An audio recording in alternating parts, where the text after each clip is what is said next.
Hvala, da ste prišli. Zdaj, za začetek bi jaz nekako želel pojasniti naslov predavanja, zakaj država v poznem kapitalizmu. Pozni kapitalizem je, kot je očitno kronološki termin in se nanaša na kapitalizem, kot se razvija po drugi svetovni vojni, torej na tisto, kar načeloma poznamo pod oznako Fordizem. Prvi ga uporabil flamski marksist Ernest Mandel, sam pa ga uporabljam predvsem iz sledečih razlogov. V prvi vrsti zato, ker termin, če tudi kronološki po naravi, v vsebinskem smislu ohranja neko homogenost pri razumevanju kapitalizma. Pozni kapitalizem torej pomeni, da abstraktni zakoni gibanja kapitala ostajajo isti tudi v konkretni zgodovinski realnosti. Drugi razlog za uporabo pa leži ravno v tej konkretni zgodovinski realnosti. Namreč pozni kapitalizem, kot ga razdela Mandel, je celostna slika nekega obdobja, ki oriše ne zgolj ideologijo, državo, mednarodno gibanje kapitala, tehnološki napredek, mehanizem permanentne inflacije, industrijske cikle in krize, temveč vse skupaj tudi integrira in sintetizira v neko smiselno celoto iz pozicije, s katere je šele možno podati celostno marksistično kritiko kapitalizma v njegovi specifični konkretni fazi. Hkrati s tem pa ste seveda potrebni dve opozorili. Prvič, svet in kapitalizem sta se od konca druge svetovne vojne seveda spremenila, zato ne moramo preprosto prekopirati Mandelovega opisa, temveč moramo njegov projekt jemati kot napotilo. In kot bomo videli, se je spremenila tudi država, iz fordistične v nekaj, kar lahko imenujemo postfordistična država. Po drugi strani, podobnega celostnega orisa današnjega kapitalizma, vsako, kar je meni znano, nimamo, kar ni toliko opozorilo kot napotilo. In toliko za začetek. Zdaj, kot sem nekako napovedal, bom v predavanju skušal povedati nekaj bistvenih stvari o državi danes. Ker bom izhajal iz marksističnega referenčnega okvirja, bi rad preden zares začnem pozornost posvetil neki, po mojem mnenju, bistveni težavi, ki izhaja iz tega referenčnega okvirja. Gre za moment zajetja stvarnosti, za točko, kjer naj bi zagrabili stvar samo in posledično za tisto, kjer se nam ta stvar sama pogosto izmuzne. Kar se tiče marksizma, lahko brez težav rečemo, da je ta stvar sama lahko zgolj zgodovina sama in v tem primeru gre za zgodovino kapitalizma. Način, kako se jo razlagamo, pa je nekaj drugega, se moramo pri tem vse skozi posredovati med zakoni gibanja kapitala v splošnem in kot jih je podal Marx, ter na drugi strani konkretnimi fenomenalnimi formami mnogih kapitalov. Težava leži predvsem v tem, da pogosto skušamo zgodovino razumeti bodisi tako, da jo deduciramo iz splošnih zakonov, bodisi analizo omejimo zgolj na konkretne forme, brez da bi slednje umestili v širši kontekst. Zdaj, ker je država vsekakor ena od teh konkretnih form, njeno razumevanje prav tako pogosto spremlja preopisana napaka, ki pa se lahko izognemo tako, da upoštevamo ta omenjen odnos. Predavanje sem si zamislil nekako tako. Najprej bom na kratko pojasnil nekaj osnovnih postavk v zvezi z državno oziroma bolje rečeno politično formo v kapitalizmu. Na to bom izpostavil dve njeni bistveni funkciji, ki sta v resnici tudi v prehodu iz fordizma v postfordizem ostali enaki, čeprav se izvajata na drug način. Potem pa se bom na koncu vrnil nazaj k debati o sami formi in poskušal pokazati, kje ležijo prednosti tega, recimo temu formnega pristopa.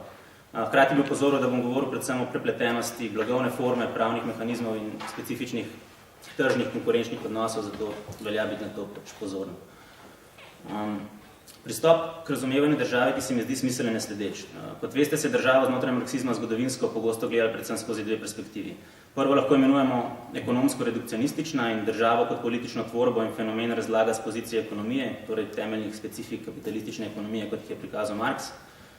Tovrsten pristop ima seveda še vedno ogromno zagovornikov, ampak je na določeni zgodovinski točki naletel na omejitve. Na te omejitve je skušal odgovoriti z drugi pristop, ki pravi, da je sfera države, sfera avtonomije ali relativne avtonomije političnega. Ta pristop daje s silami in procesom, ki konstituira državo, neko relativno samostojnost v svetu, ki mu sicer vladajo ekonomski zakoni. Pristop, ki se mi osebno zdi smiselen in ki se odpre s tako imenovano nemško debato o izpeljavi države ali Staatsableitung debato, pa je pristop, ki po eni strani državo razume kot državno formo, torej kapitalizmu specifično družbeno pojavno formo, po drugi pa predlaga periodizacijo te forme, kar pomeni zajetje pojavljanja te ene in iste forme v konkretnih zgodovinskih kontekstih. Če torej dodatno pojasnim, gre za specifiko znotraj specifike. Gre za to, da je za kapitalizem značilna specifična državna forma, ki se pojavlja natanko z nastankom kapitalizma, hkrati pa se ta forma historično ponovno pojavlja v konkretnih institucionalnih oblikah s svojimi lastnimi bistvenimi določitvami. Za vsemi tremi omenjenimi pristopi k marksistični teoriji države seveda stojijo konkretna imena in konkretni avtorji, ki sem jim v tem kratkem orisu najverjetneje storil kakšno krivico. Kar želim skicirati v tem uvodu je predvsem to, da je pristop prek forme možen in smiselen, kar se bo upam, da zaključno tudi pokazali. Če govorimo o državni formi, predpostavljamo, da sta državna in vrednostna forma bistveno povezani. Vrednostna forma, kot morda veste, ne more biti izražena preko lastne uporabne vrednosti, in ker ne more biti izražena preko lastne uporabne vrednosti, se kaže kot forma uporabne vrednosti posebnega blaga, denarja. Za denar se zdi, da je neodvisna stvar, z analizo pa ugotovimo, da se nanj veže družbeni karakter vrednosti. Temu znotraj marksizma rečemo fetišizem in stava je ta, da lahko isti fetišizem opazujemo tudi v formi države, kjer gre za posebno obliko, ki jo producira kapitalistični produkcijski način. Sama državna forma je torej bistveno povezana s protislovno eksistenco abstraktnega dela, torej družbene forme bogatstva. Opozoril bi, da čeprav bom govoril o državni formi, v resnici danes veliko bolj smiselno govoriti o politični formi, in sicer zato, ker se politična forma v državi zgolj kaže, kot se vrednost kaže v denarju. Hkrati lahko s tem, ko govorimo o politični formi, sežemo tudi preko države v sfero civilne družbe, ki prav tako spada k tej politični formi in ki ima danes, kar se bo pokazalo, ko bom govoril o ideologiji, poudarjen pomen. Družbena forma je nekaj, na čemer se kaže družbena povezanost, država pa je torej posebna forma družbenih odnosov, preko katere lahko razumemo razmerja gospodstva in moči v naši družbi, je prostor, kjer se ta razmerja izražajo. Razlaga forme pa lahko sama prav tako vodi v golo neko teoretiziranje ali pa prekomerno aplikacijo abstraktnih zakonov na realno zgodovinsko gibanje. In da bi se temu izognili, moramo poiskati oziroma moramo pokazati na specifične funkcije, ki iz te forme izhajajo. Kot bom skušal pokazati, bodo te temeljne funkcije lastne tako po vojni fordistični kot postfordistični državi.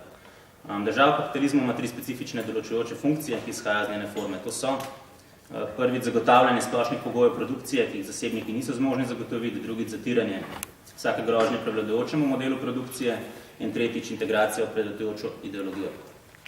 Vse 3 funkcije je potrebno po mojem danes premisliti na novo. Prvič zato, ker so zaradi razvoja kapitalizma in večanja produktivnosti kapitala zasebniki danes zmožni v vse večji meri zagotavljati te splošne pogoje produkcije in je bila v tem smislu funkcija države relativno oslabljena. Do kakšne mere zasebnikom to uspeva in kje se soočajo z največjimi omejitvami, je torej odprto vprašanje, ki ga ne smemo preprosto odpraviti, češ država pač vstopi, ko je potrebno reševati banke, podjetja in podobno. Pokazati se da ne gre zgolj za to, da država intervenira, temveč, da je veliko bolj pomemben tip in način državne intervencije. Kot bomo videli, se je tip intervencije v določeni meri spremenil v prehodu iz fordizma v postfordizem oziroma v času tako imenovanega neoliberalnega obrata v 70-ih letih. Državni intervencionizem ni zgolj lastnost planskega in keynesovskega pristopa, temveč je velika tema tudi znotraj neoliberalnih in predvsem ordoliberalnih teorij, ki so predvsem v Evropi dobile tudi svojo konkretno politično obliko. Hkrati gre za širše vprašanje neoliberalnega razdaznjenja države, ker je druga problematična točka, gre namreč za integracijo prevladujočo ideologijo, ki je spet ne moramo preprosto označiti kot ideologijo vladajočega razreda ali ideologijo kapitalizma, ampak ima svoj materialni, historično specifičen karakter. Mimo grede ravno Altizerju lahko učitamo, da v tem, ko je govoril o ideologiji na splošno pozabil, hkrati govoriti o ideologiji v historično specifičnem oziru, medtem ko vemo, da je Marx seveda govoril o produkciji na splošno, ampak hkrati tudi v nekem historično specifičnem aspektu. Ideologija je tako po eni strani povezana z neoliberalizmom kot razširitvijo tržne konkurenčne logike na vrsto družbenih sfer, za katere se je prej zdelo, da to vrstno logiko inherentno zavračajo, po drugi pa njen naboj izhaja neposredno iz produkcijske logike, logike večanja produktivnosti z uvajanjem novih tehnologij, kjer si jo lahko razlagamo kot ideologijo tehnološke racionalnosti in racionalne funkcionalnosti, kar je danes v resnici neka spontana predstava napredka. Preostane še zadnja omenjena funkcija, torej zapiranja vsake grožnje prevladujočemu modelu produkcije, za katero se zdi, da v določeni meri sledi iz preostalih dveh in je danes recimo aktualna, ko pomislimo na možnost državnih udarov ali česa podobnega v državah, ki se radikalno obračajo na levo, pri čemer moramo seveda to radikalnost imeti z rezervo. Hkrati pa je zatiranje grožnje prevladujočemu modelu produkcije danes nekako povezano z vznikom tako imenovane varnostne države, kjer je bistveno predvsem to, da se socialne neenakosti uspešno premeščajo na teren kriminalitete.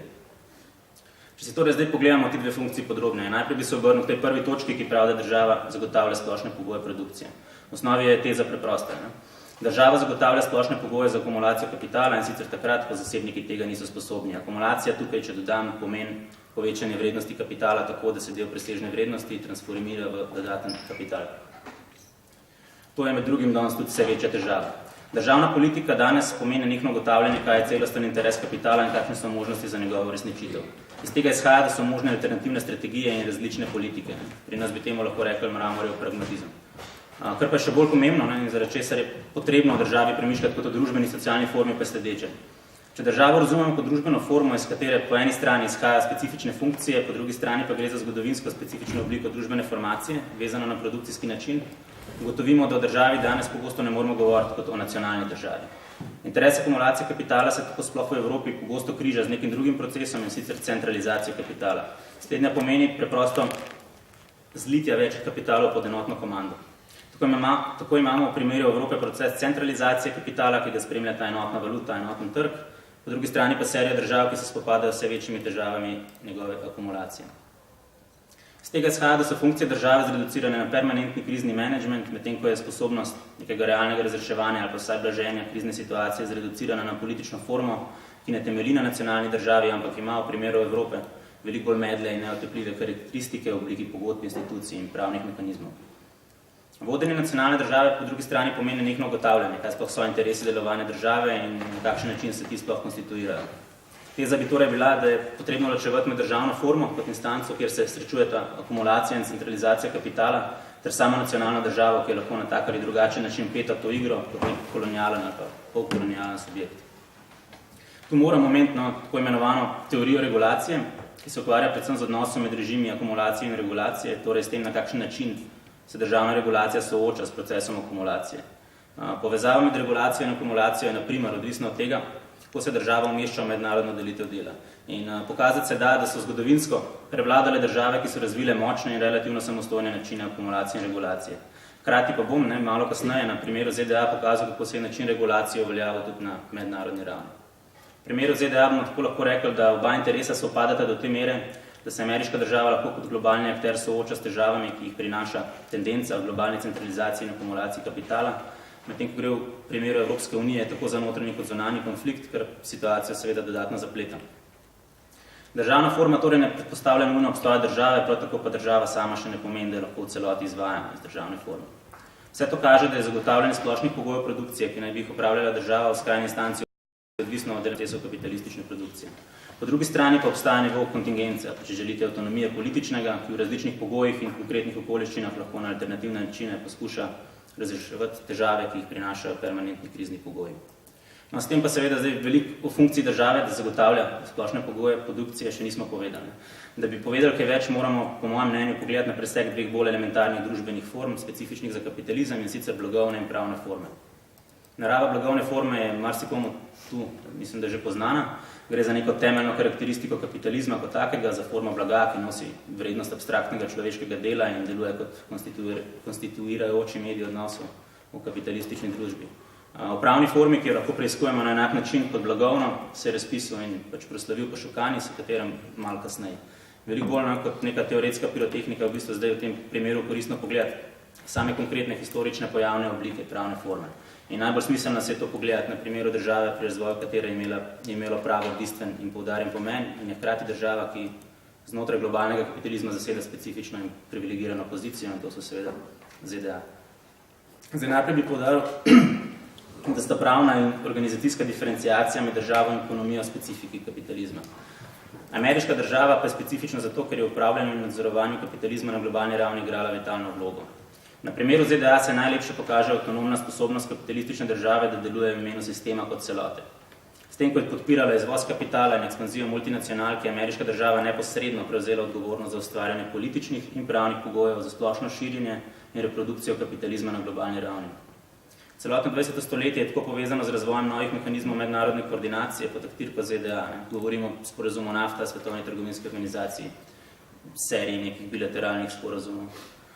Nakratko sem zato zdaj sprehodil čez to zgodovino, predvsem pravnega aspekta razvoja kapitalizma v ZDA. Korporativna oblika pravnega subjekta se v ZDA razvije prej in bolj polno kot kjerkoli druge. Ta oblika postane osnova za korporativno obliko 20. stoletja in multinacionalne korporacije. Za ponazoritev, med leti 1897 in 1904 je bilo prek 4200 ameriških firm združenih v zgolj 257 korporacij. Pri vsem tem zvezna vlada ni bila nepomembna, vzdrževala je valuto, financirala dolg, pobirala carine, registrirala patente in kar je morda najpomembnejše, pomagala je pri transformaciji državne zemlje v konkurenčne razvojne namene privatnikov. In ravno tukaj so centralno vlogo odigrala sodišča, ki so zavračala feudalne principe angleškega prava, hkrati pa močno stimulirala rast trga blaga in dela in postavljala omejitve lokalnim demokratičnim tendencam. Za ZDA je značilna odsotnost tradicionalne državne birokracije in tudi zato pravni poklic odigra pomembno vlogo pri modernizaciji države. Ogromne pravne firme nastanejo sporedno s korporacijami in delujejo kot posredniki, ne zgolj na Wall Streetu, ampak tudi v odnosu do države.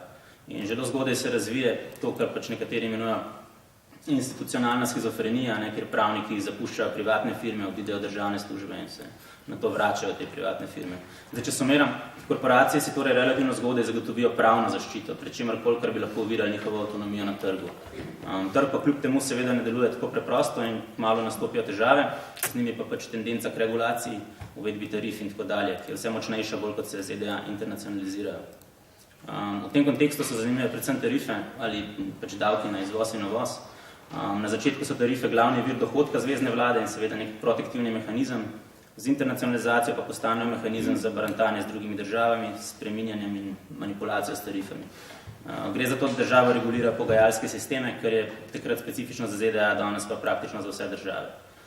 Te spremembe imajo tudi materialno bazo, tako imenovano McKinley Tariff Act iz leta 1890. Internacionalizacija pa seveda ne pomeni izključno manipulacijo z drugimi državami, temveč tudi potreba po iznajdbi mehanizmov za mednarodno koordinacijo. Poleg zlatega standarda, ki ima podvržen globalni ekonomski režim, nastane tudi potreba po skupnem naboru pravnih norm. Nastane potreba, da, kot pravita Gindin in Penič, se zakon vrednosti potrdi z vladavino zakona in prava. Če navedem samo dva izraza tega procesa, leta 1864 nastane Universal Postal Union, 9 let kasneje pa International Union for the Protection of Industrial Property, za zaščito industrijske lastnine. Cilj je skratka ustvariti politične pogoje za akumulacijo kapitala v ameriški interesni sferi. In hkrati pa se ZDA začenjajo soočati s vse večjimi težavami doma, konec 19. stoletja zaznamuje serija kriz in krizi leta 1907-1911 nastane Federal Reserve in Fed ne skrbi samo za tiskanje denarja, likvidnost, kredite, ampak hkrati tudi predstavlja zagotovilo Wall Streetu, da regulacija zakladnice ne bo podvrgla bank političnim pritiskom. Struktura Feda je decentralizirana in zato predstavlja v bistvu neko unikatno zlitje državne in finančne moči. Zdaj, če v tem kratkem orisu preskočim v čas nudila, lahko tudi tu seveda zasledujemo določujočo vlogo pravnih mehanizmov. Nastane kar 17 novih administrativnih agencij, število zaposlenih na zvezni ravni se poveča za skoraj polovico. US Treasury oziroma zakladnica sprejme odločitev, da je potrebna deficitna javna potrošnja, ki bo stimulirala povpraševanje in investicije. Zdaj, če pospešen ZDA imajo tako centralno banko, imajo strokoven javni servis in nabor finančnih ter regulatornih agencij in z vstopom v drugo svetovno vojno dobijo še pač ta poslednji košček sestavljanke, to je vojaško-industrijski kompleks, ki se danes s pomočjo države tudi pospešeno privatizira. Z vstopom v vojno notranji državni intervencionizem v bistvu postane intervencionizem na mednarodni ravni. Zdaj, v aprilu 1940 Alvin Hansen predlaga svetu za zunanje zadeve ZDA ustanovitev IMF-a, katerega namen je usidranje proste konvertibilnosti valut v mednarodnem valutnem sistemu in vezanje na dolar, kar pač poznate kot Bretton Woodski sistem. Bretton Woods de facto institucionalizira vlogo ameriške države v mednarodnem monetarnem managementu. Iz tako imenovanega Whiteovega plana ali načrta pač nastane Svetovna banka leta 1944, za katero se v prvih osnutkih predvideva sledeča funkcija in sicer zagotavljanje dolgoročnih posojil Evropi po nizkih obrestnih merah. Njena vloga pa je, kot vemo, predefinirana, tako da neposredno dejanje posojil postane sekundarna aktivnost. V prvi vrsti Svetovna banka spodbuja privatni kapital k iskanju produktivnih investicij v tujini. To bistveno spremeni njeno funkcijo, se namesto rekonstrukcije zdaj prije zagotavljanje posojil za nerazvite regije.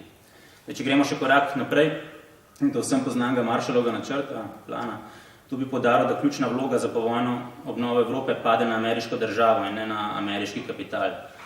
Po vojni odgovornost in vlogo za mednarodno ekonomsko politiko iz zakladnice ZDA pade na State Department. Poskusijo ustanoviti ITO oziroma International Trade Organization, kar jim ne uspe in na koncu v Ženevi sprejmejo komercialni del tega predloga, ki ga poznate pod imenom GATT ali General Agreement on Trade and Tariffs. No, ta postal dolgoročne cilje liberalizacije in pravila igre za nediskriminatorno ravnanje z nacionalnimi in mednarodnimi investitorji. Kar pa bi rad izpostavil v zvezi z Marshallovim planom, pa je sledeče. Pomoč, ki jo prinese, pomeni 15% BDP-a v Italiji, Veliki Britaniji in Franciji in 10% več v Nemčiji. In v bistvu ista sredstva bi se lahko našla tudi brez pomoči Marshallovega plana, ampak kaj bi to v bistvu pomenili? In to je po mojem relevantno tudi danes, sploh v primeru Grčije, ki ZDA, Rusija in Kitajska, kot veste, zdaj ponujajo pomoč. To bi pomenili bodisi radikalno državno intervencijo v teh državah proti domačemu kapitalu, bodisi varčevanje za delavstvo. In ravno to je skušal Marshallov načrt preprečiti, torej državno intervencijo po eni strani in radikalizacijo delavstva po drugi. Zdaj, če spet malo preskočim na konec 50-ih let, takrat ameriške multinacionalke v bistvu storijo tisto, česar prej niso hotele ali pa mogle, postanejo pač relevanten akter znotraj večine evropskih držav.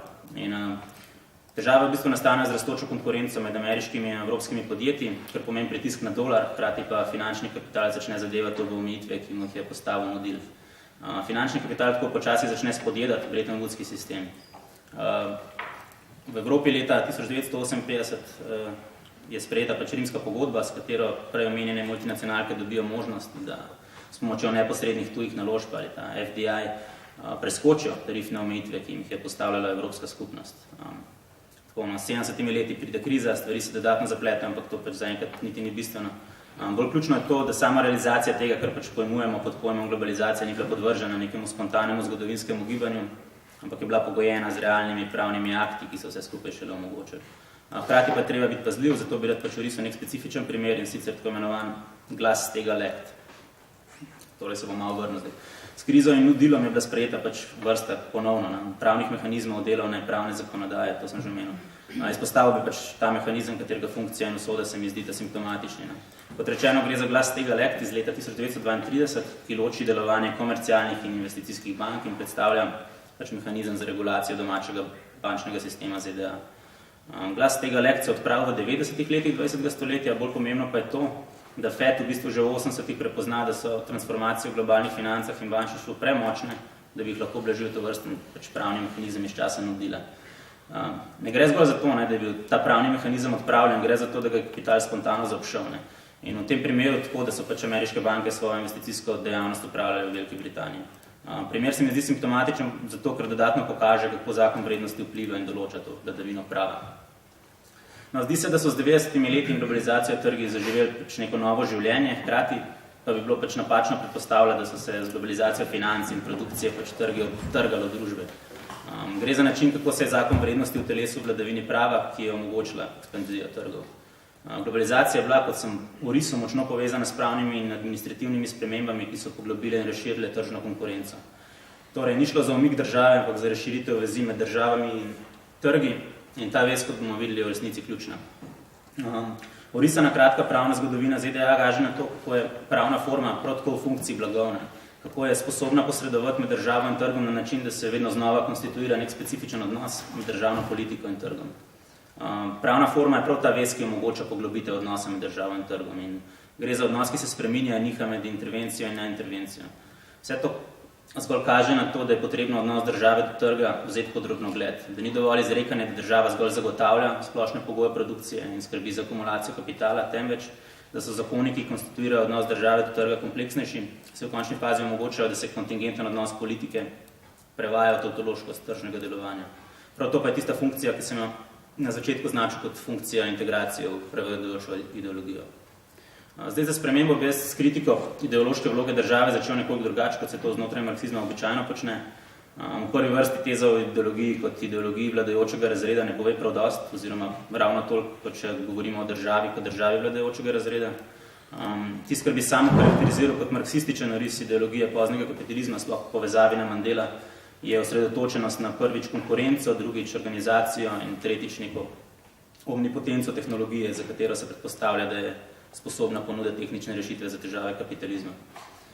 Če nakratko orišem tehnološko racionalnost poznega kapitalizma, zdi se, da sta razvoj znanosti in tehnike, da sta se nekako zlila avtonomno silo, da obstaja neka spontana vera v napredek in omnipotenco tehnologije, ki je sposobna razrešiti vse družbeno-ekonomske težave, da smo hkrati soočeni z masovnim porastom misticizma, neznanstvenih in iracionalnih pogledov na svet in da zadovoljevanje potreb s pomočjo tehnoloških mehanizmov, tako produkcije kot potrošnje, povečuje pristajanje množic na obstoječ red. Dodati moram, da kot vsaka ideologija, tudi ideologija poznega kapitalizma ni zgolj nek previt ali pa prevara, temveč je pač specifična družbeno določena refleksija realnosti, ki jo mistificira. Gre za izredno pragmatično in apologijo. Ne nazadnje potrebno povedati, da ideologija lepo izraža protislovje med partikularno racionalnostjo in splošno iracionalnostjo, kar se kaže tudi v primeru države. Tako lahko brez težav rečemo, da pogosto racionalni mikroekonomski ukrepi izpadajo popolnoma iracionalni v makroekonomskem smislu. In posledica vsega skupaj je neka hibridna kombinacija tržne ekonomije in državnega intervencionizma. Po eni strani želijo podjetja čim večje davke zase, po drugi pa želijo, da država zagotavlja čim večje dohodke in profit.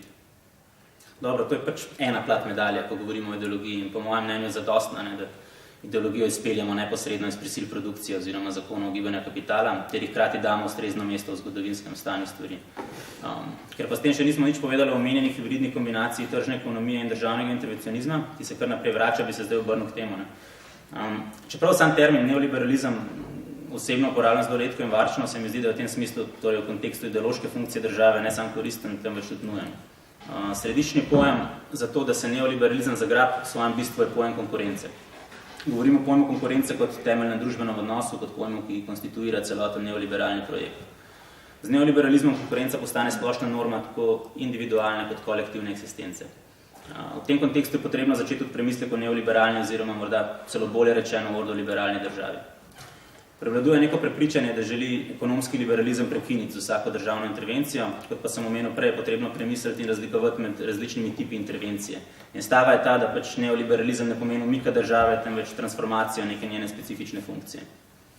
Walter Lippmann tako pravi, da ima država vso pravico uporabiti vsa sredstva, da vzpostavi samoregulatorni trg. Sam liberalni režim, tržni režim je po Lippmannu rezultat pravnega reda, ki predpostavlja pravni intervencionizem. To je pomembno zato, ker, kot sem skušal pokazati prej, samega pravnega reda ne gre imati kot neko avtonomno sfero političnega, temveč že sam rezultat ekonomskih procesov. Teza pa je ta, da liberalna ekonomija zahteva nek v resnici relativno progresiven pravni ustroj, sposoben prilagajati se spreminjajočim se pogojem. Že prej sem omenil pogajalsko funkcijo države. Recimo. Zdaj, svoboden razvoj konkurence je torej v tej ordoliberalni različici pogojen z avtonomijo in uspešnostjo pravnega aparata ter ustroja, če želite pogojenje z obstojem pravne države. Tako recimo ordoliberalec Flugier razlikuje med 3 dimenzijami legitimne državne politike. Vzpostavitev pravne države, politiko prilagajanja spreminjajočim se pogojem in politiko, ki pomaga vzpostaviti tako imenovano naravno ravnovesje. Tu gre za to, da državna politika ločuje med legitimno in nelegitimno intervencijo. Kar pa je ključno je to, da je ultimativni kriterij spet konkurenca. Obstoj konkurence pomeni obstoj svobode in se zato pač vrača na vsakem koraku premislek.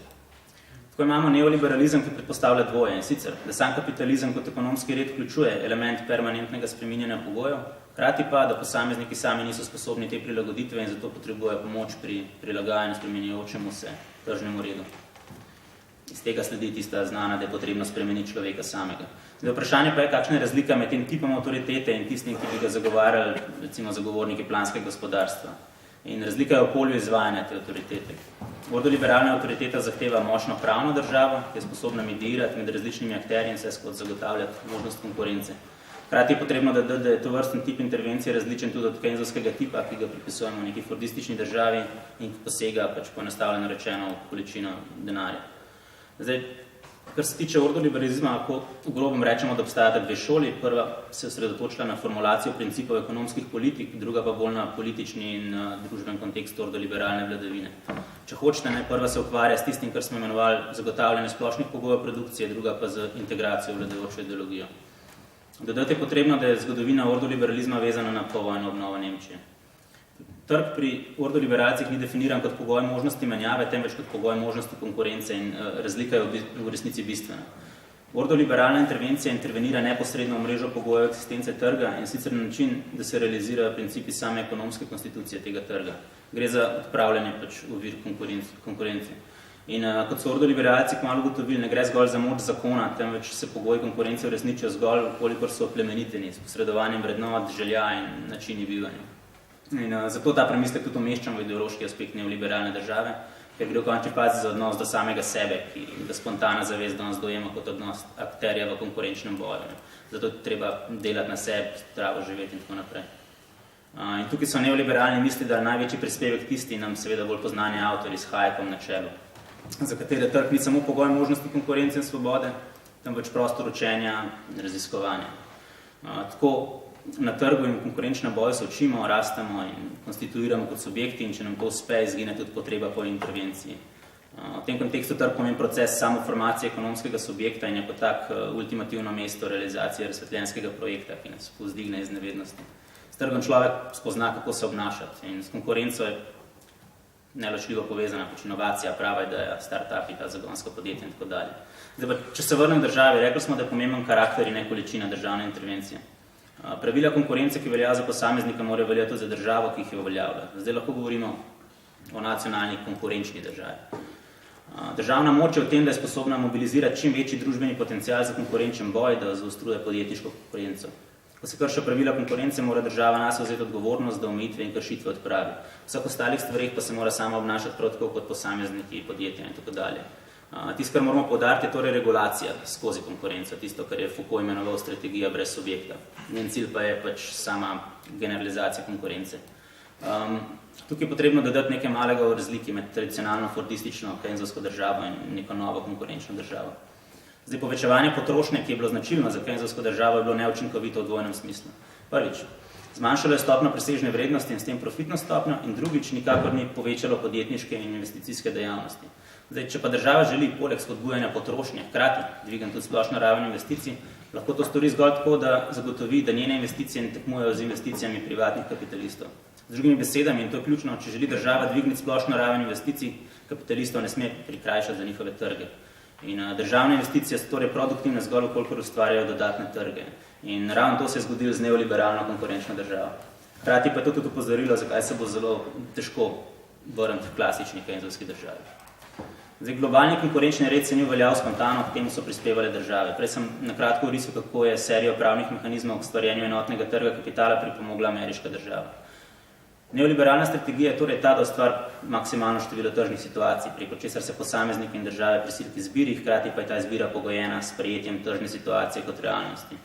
Objektivne potrebe so konvertirane v osebne cilje posameznika in politične cilje držav.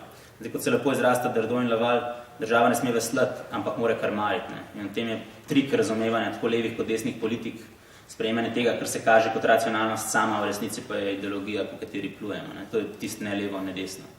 Zdaj, če pogledamo že prej omenjeno rimsko pogodbo, opazimo, da strogo in izrecno prepoveduje karkoli, kar bi lahko motil konkurenco.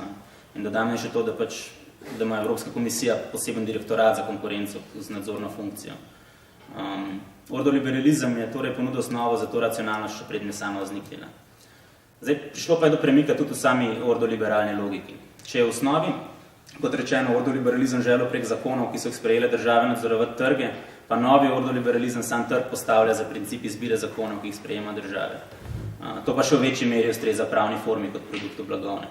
Neoliberalizem tako ni preprost laissez-faire, ampak terja podjetno vlado, podvrženo pravilu konkurence. Namesto zakonov zdaj država pogosto producira norme samoregulacije za tržne akterje, se je skriza pač pokazala, da je sposobnost privatnih akterjev, da se disciplinirajo majhna. Te norme se pogosto maskirajo moralistični diskurs o odgovornosti, disciplini, podjetnosti, inovativnosti in tako dalje in se pač lasira prek medijskih aparatov. Skratka, te norme izvirajo z pravne forme, o čemer malo kasneje. Ne, še dodam, da se država, torej, če ponovim, se ne umika, prilagaja se novim pogojem, ki jih je sama pomagala ustvariti. Zdaj, namen te nove konkurenčne države je, da se trg strukturira tako, da se doseže nek javni cilj. Če pustimo ob strani, je to sploh možno ali ne, lahko kljub vsemu potegnemo konsekvenco, da je to vrstno strukturiranje trga prav nasprotje tega, da se karkoli prepusti nekemu svobodnemu trgu. In iz tega izhaja opozorilo, da moramo tudi ponovno z najbolj levice ali pa države podvreči kritiki, sploh če to vrstna levica izraža dominacijo neke neoliberalne racionalnosti, kjer se, kot rečeno, trg strukturira za dosego javnega cilja. Če zaključim s tem presekom, država funkcionira kot podjetje, tako v svojem notranjem delovanju, kot v odnosu do drugih držav. Zdaj, skušal sem pokazati, da sta dva določujoča se faktorja sodobne države povezana z dvema bistvenima funkcijama, ki izhajata z njene forme in da je posledično njena forma oziroma produkcija le-te rezultat specifičnega produkcijskega načina, torej kapitalizma. Zdaj, posebnega pomena debati o državni formi nisem posvečil, bi pa na tem mestu dodal nekaj pripomb, ki bojo za nazaj osvetlile pomembnost tovrstnega pogleda na stvari. Prvič, govor o državni formi in nepreprosti državi lahko uspešno pomaga pri razumevanju posredovanja med ekonomskim in političnim kot dvema formama kapitalističnih družbenih odnosov. Državna forma lahko po eni strani zadosti tako potrebi po eksplikaciji specifičnosti političnega, kot tudi umestitev tega v analizo kapitalističnih odnosov produkcije. Zgodovinski in teoretski pomen nemške debate o državi je ta, da je pokazala, da je potrebno to državo umestiti v celostno kritiko kapitalizma in da v resnici ne gre za to, da moramo za državo izumiti neko novo pojmovnost, ki jo bo razložila, temveč so pač zadostne kategorije, ki razlagajo kapitalistično družbo. Razumeti kapitalistično državo torej pomeni razumeti odnose med državo, družbo in ideologijo. Usoda tega, kateri marksistični pristop k razumevanju države izberemo v končni instanci odvisna od razumevanja družbe kot celote. Ker sem se na začetku referiral na Mandela, naj dodam, da je bila zanj usoda evropskih integracij odvisna predvsem od forme mednarodne centralizacije kapitala in pri tem ga je kritiziral Polancast, češ da je Mandelova pozicija preveč posplošena in ekonomistična. Prava pot, po mojem mnenju, pa je srednja, tista, ki upošteva državno formo kot specifičen kapitalistični fenomen, iz katerega izhajajo specifične funkcije. Govoriti o formi v bistvu ne pomeni drugega kot govoriti o logični in historični genezi nekega fenomena. Sam sem spostavil dve bistveni funkciji, še enkrat zagotavljanje splošnih pogojev produkcije in integracijo vladajočo ideologijo. Zaključek, ki ga lahko potegnem iz povedanega, je, da država na nek način ne zadostuje več pojmov države, vsakolikor želimo ta pojem umestiti v celostno kritiko kapitalizmu. Da bi lahko danes govorili o državi, moramo šele pokazati, da dejansko nekje šele obstaja neka politična forma, ki tej državi ustreza. To ne pomeni pokazati na institucije, ki zagotavljajo delovanje nekega političnega subjekta, temveč pokazati, da je zadoščeno nekemu operativnemu minimumu za funkcioniranje procesov povezanih tako z ideološko produkcijo, kot tudi z uspešno akumulacijo kapitala. Tako v primeru Grčije lahko v bistvu šele zdaj kritično rečemo, če sem malo kritičen, da šele zdaj ustreza neki formi konkurenčne pogajalske države, to pač seveda odvisno, kam ta pogajanja vodijo. Tako pri orisu zagotavljanja splošnih pogojev produkcije, kot tudi pri opisu integracije v prevladujočo ideologijo se je skazalo, da ima pravo očitno neko relativno pomembno vlogo pri vsem skupaj. Zdaj, Evgenij Fašukanis, ki je bil seveda navdih za nemško debato države, je pokazal, da moramo eksistenco pravne forme iskati v ekonomiji, se gre v osnovi za odnos menjave, ki zadobi pravni karakter prav zato, ker mora ustrezati specifični formi neosebne družbene dominacije, formi, ki je, kot vemo, pač specifična za kapitalizem. Obstaja torej notranja povezava med formo blaga in pravno formo. Dodal bi, da je potrebno eksistenco državne forme vedno iskati ravno v preseku blagovne in pravne forme, ki si formalno korespondirata, realno pa sta lahko v konfliktu, saj lahko, kot smo videli, prisile akumulacije spodjedajo pravne mehanizme. Po mojem torej storimo mogoče celo korak predaleč, če želimo pojem državne forme postaviti na lastne noge in sporediti s produkcijo blagovne in pravne forme. Da Fašukanis lahko govori o pravni formi na tovrstni način pač ne izhaja zgolj iz nekega njegovega vida, ampak tudi same narave prava v kapitalistični družbi. In v tem smislu moramo tudi na posameznike kapitalizmu gledati prej kot na pravne subjekte, kot na subjekte države. Človek je transformiran v pravnega subjekta na enak način, v bistvu, kot je nek produkt transformiran v blagovne. In stava je ta, da ravno pravne kategorije, ki, tako se zdi, izražajo neko univerzalnost, v resnici izražajo zgolj nek partikularen zgodovinski aspekt buržoazne blagovne produkcije.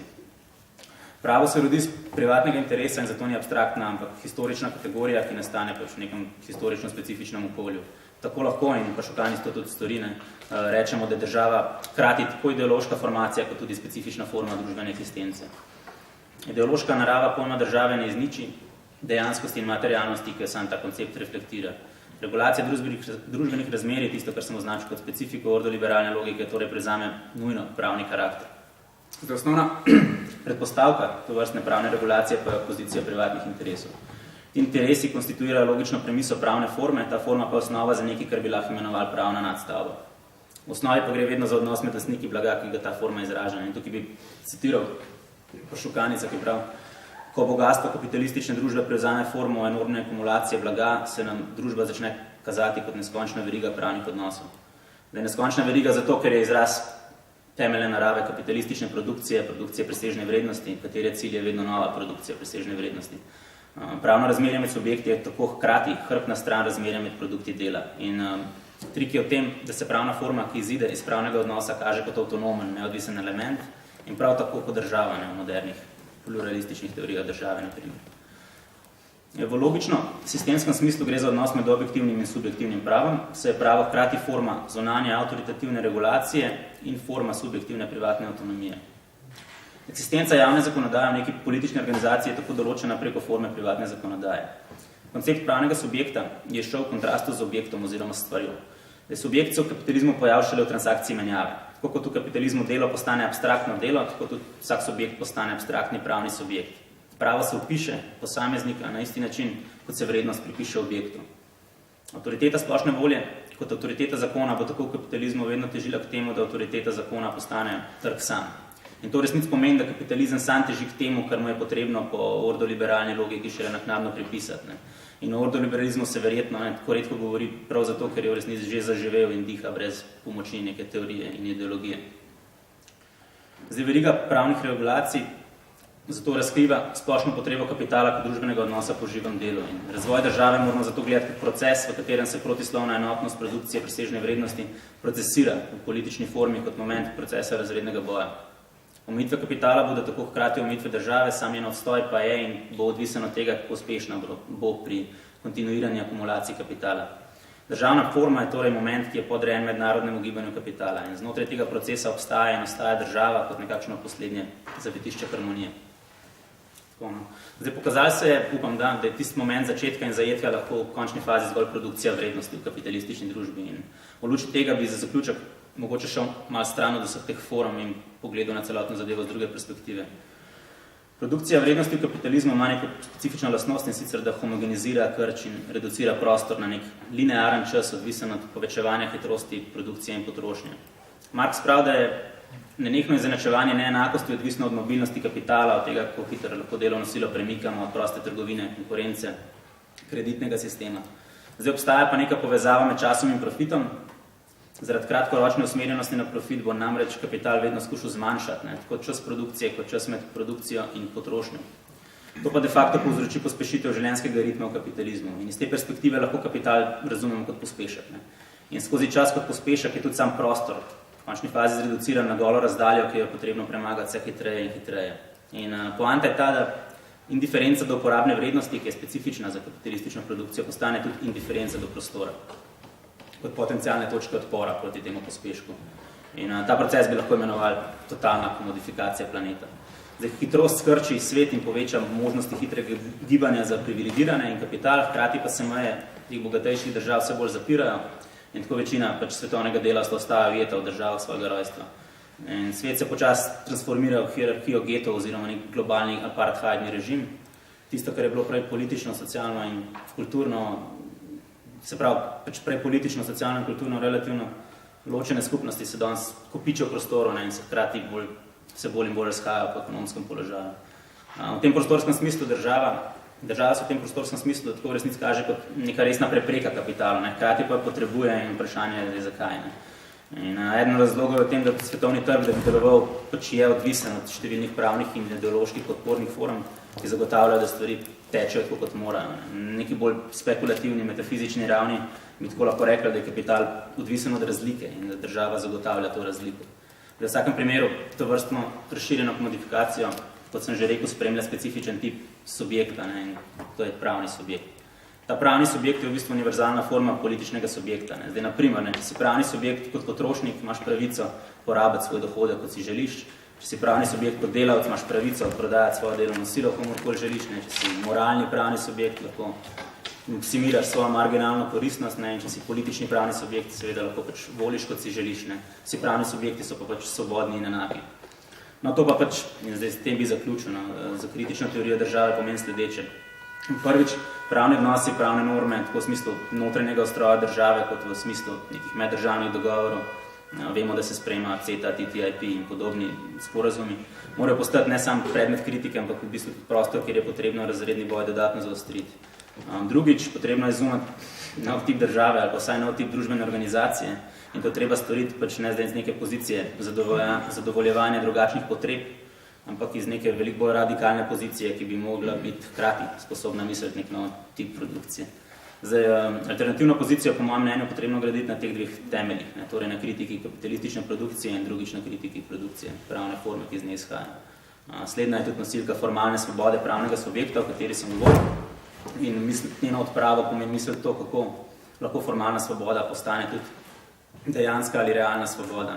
Kot vemo, sta obe v realnih zgodovinskih okoliščinah lahko v konfliktu in potrebno je premisliti, kako je ta konflikt možno odpraviti. Ja, za zaključek bi pač rekel, da sem probal iti malo dlje, premisliti v neke smeri, kjer se mogoče še ni taki meri in iz tega lahko izide marsikera napaka, ampak vse mislim, da je včasih mogoče dobro iti malo predaleč, če tudi za ceno tega, da bi videli, kje sploh smo. Hvala.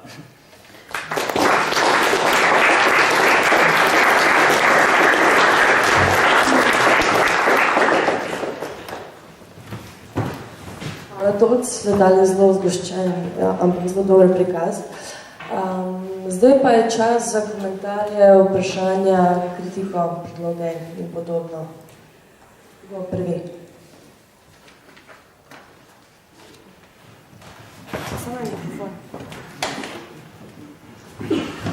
Ja. Na koncu, ko si govoril o prostoru, komentarno, mislim, vsej, mogoče se sam prišel do tega, ne, ampak mislim, problem je v tem, da pač malo neprecizno reči, da prostor kar izgine, ampak mislim, prostor izgine za kapital, hora pa je, da jih za delavca ne izgine. Ja, res je. V bistvu, tle sem povzemal nekega tipa Albertona, ko se piše neko teorijo čistega kapitalizma, ki je v bistvu to je zgolj teoretski konstrukt na ta čisti kapitalizem. Mislim, to je res tako pomembno, da se pač pomen transporta, ladijskega kontejnerja, da naš kapitalizem je to, da mora tako neka nerazdalja, neka pač povezuje totalno različne dele. Ustvarjanje, mislim, nikakršna povezava med, mislim, neskončna bližina preko totalno različnih področij. Ja, ja.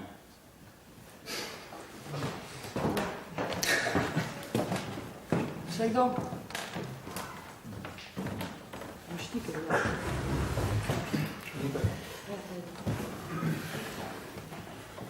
Ja, to bo mogoče naivno vprašanje, ker nisem uspel čisto slediti vsemu, kar si povedal, tako da oprosti mi, če si o tem, kar te bom zdaj vprašal, že veliko povedal, pa sam jaz nisem razumel. Govoril si, da država deluje kot podjetje, da mora skrbeti za akumulacijo kapitala, da mora skrbeti za konkurenco, da celo širi ideologijo konkurenčnosti in z marsičim glede tega se strinjam, ampak zdi se mi pa, da nisi povedal, zakaj. Torej, zakaj mora država skrbeti za akumulacijo kapitala, zakaj mora skrbeti za konkurenčnost, zakaj na nek način, čeprav ne na instrumentalističen rečemo, mora država strežiti interesom kapitala in je zato samo, kot praviš, relativno avtonomna, ni pa povsem avtonomna, kot pravijo pluralistične teorije države. Ja, bi čisto naivno odgovoril, zato bi kapitalizem drugače propadel v tej divji konkurenci, pač enostavno mora biti neka ločena institucija. Ja, meni, na primer, se to ne zdi čisto prepričljiv odgovor, po eni strani zato, ker je funkcionalističen, namreč ne moreš sklepati o tem, da, na primer, država skrbi za kapitalizem, ker če ne bi skrbela zanj, bi propadel. To je mogoče res, ampak moraš povedati, zakaj bi drugače propadel.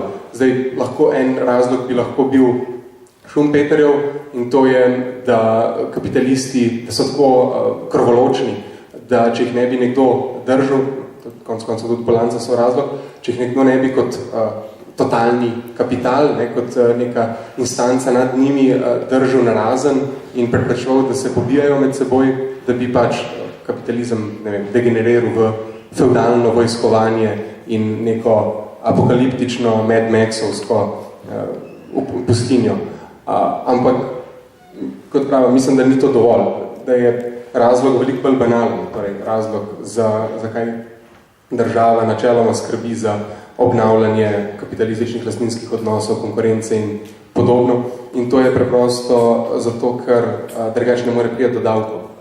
Če ni gospodarske rasti, ni dohodkov, ki jih obdavči država in potem ni tistih financ, s katerimi na eni strani se reproducira kot institucija, na drugi strani pa izvaja svoje konkretne politike.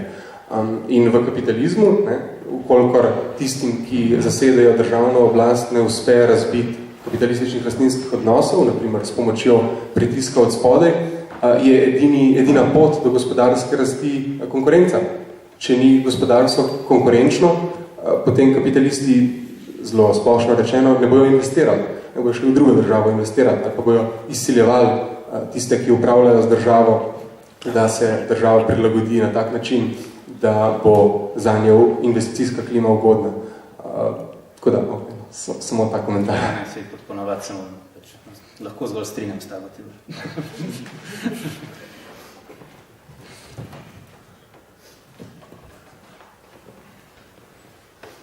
Ja, se zanimivo, da si rekel, da bi kapitalizem propadel, ne pa obratno, da bi država propadla, če ne bi skrbela za to klimo. Še kdo?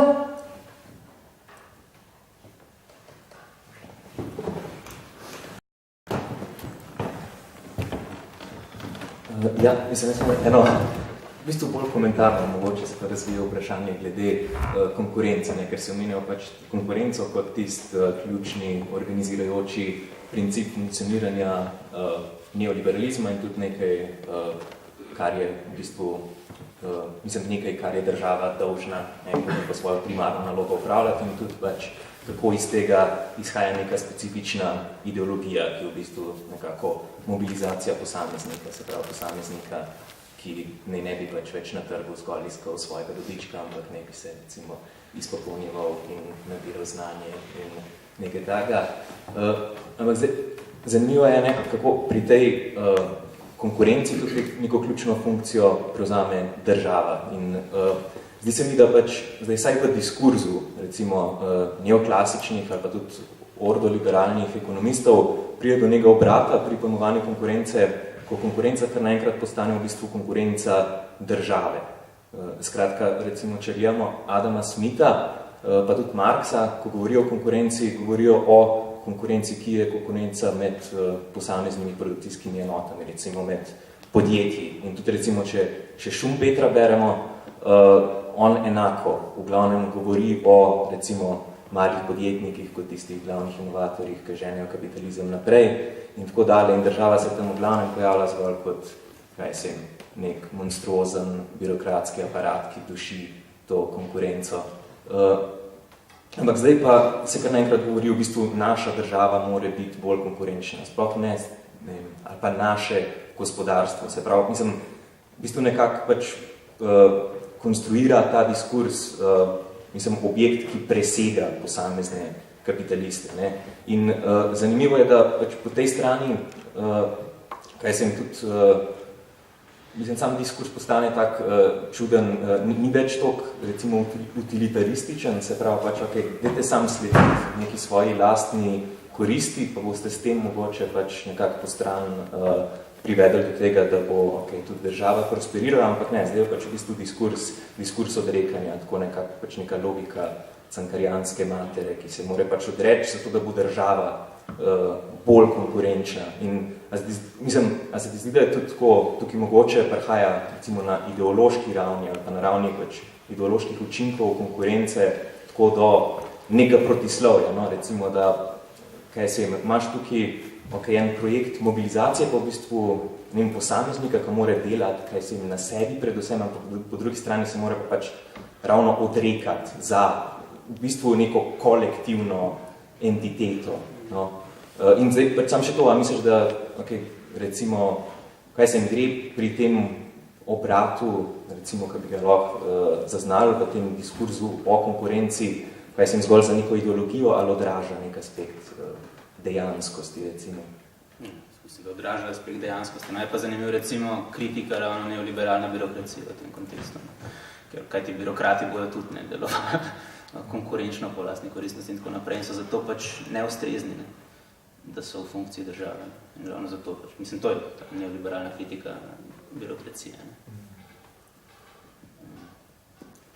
Ne vem, no, je pa, če sem tukaj pač povzemal tega Foucaultovca, je pa mislim, da pri Hiršu bi lahko prav tako do istih stvari prišel glede konkurence, nekaj čez, recimo, bolj marksistične pozicije.